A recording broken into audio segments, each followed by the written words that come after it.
Hello and welcome to Hard On Hardware, where today I'm going to show you how to take your lighting setup from this to this for less than $150.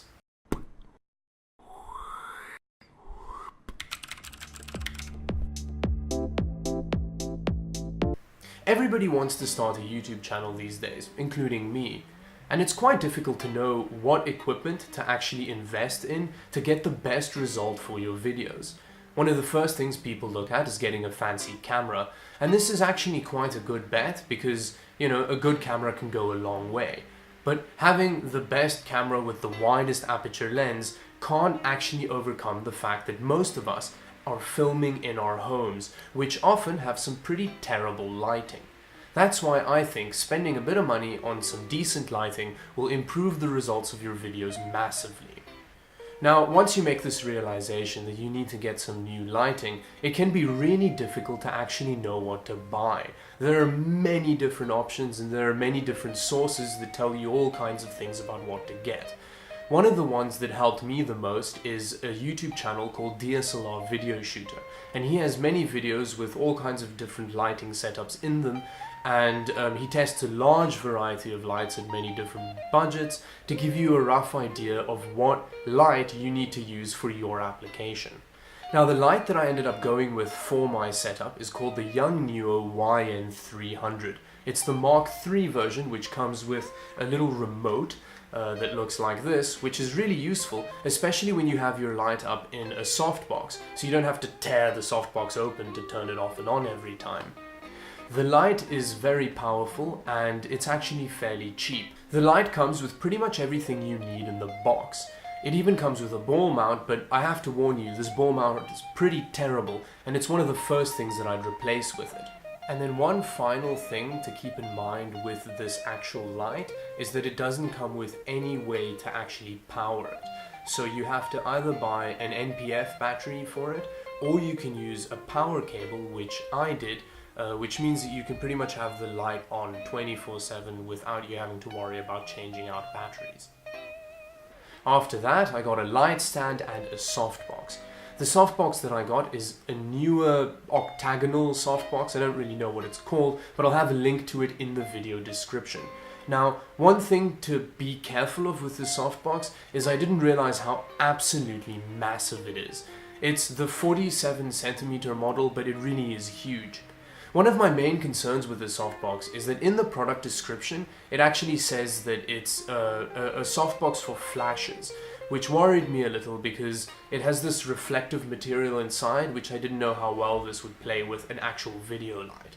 But the thing is, it actually worked out really well because it technically offers two levels of diffusion. You can just shoot it straight through the kind of white diffusion material, and if you need more diffusion, you can turn the light around in the softbox and reflect it off the shiny material and then through the diffusion fabric, and it gives you a really, really beautiful soft light, although you need some power. And then after getting all of this light selection out the way, I realized that my background is still a bit bland, and I can go and hang a bunch of stuff off the wall, but how about using some actual lighting to make the scene a little bit more interesting and also brighten it up a bit?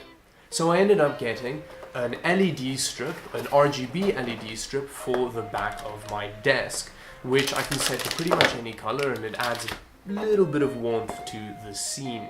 Just as a bit of a disclaimer, the light that I used as a baseline in the beginning of the video, I'm actually using as a fill at the moment, and it is a light that's on the ceiling in my house, and I think it gives me a little bit of an unfair advantage when it comes to this lighting setup, because the lights in Japanese homes are really, really great. They come with this little remote that you can kind of dim it with, and you can see what it looks like with the light completely off, and here it is fully on. It also has a switch where you can toggle the refresh rate, or the hertz at which the LEDs flicker, so that it doesn't interfere with your actual camera. Now, with all of that out the way, let's have a look at some examples. Now, I'm going to be using Anna as a subject because I think she's way better to look at than me. Now, this is the baseline. This is the light in the house, and this is the setup that most of you will be filming at if you don't have any lighting setup in your house. So this is what it looks like if you just have the Yungnuo YN300 light on. As you can see, she's way better illuminated, but it looks pretty harsh and her face is a little bit blown out. Oh, there we go, that's a lot better. Now, the light is a lot softer, she's much better illuminated, and, well, she looks really pretty because the soft light complements her. And, well, I can see you getting offended there, and because you're beautiful, obviously, as well.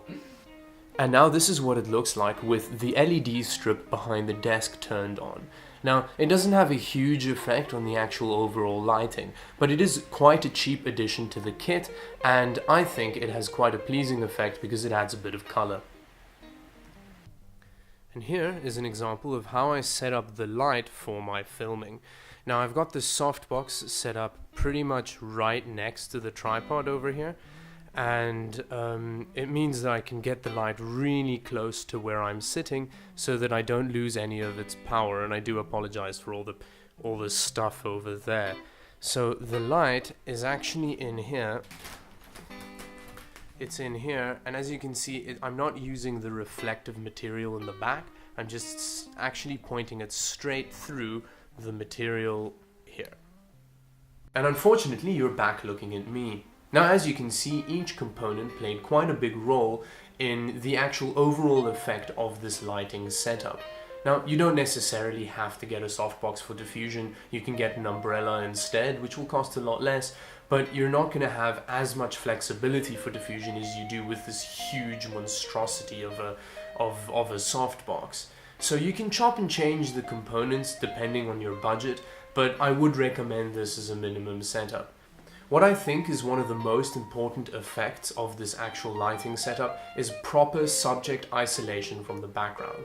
Now, when you have the top light as your only light source, me, the presenter, and the background pretty much blur into one, and even if you have quite a bokeh wide aperture lens, it's really difficult to separate the subject from the background, and it means that it's quite a flat image. But whereas with this, I have a light specifically illuminating me, and I have a different brightness of light illuminating the background, which means that I'm kind of popping out of the image a lot more. So this is something that is really important, and it helps to keep the actual viewer's focus on the presenter. And with that, we've come to the end of the video. Thank you very much for watching. If you liked the video, do like and subscribe to the channel. If you disliked it, dislike the video and leave some hate comments below. They're always fairly entertaining. Anyways, thank you very much for watching. Goodbye.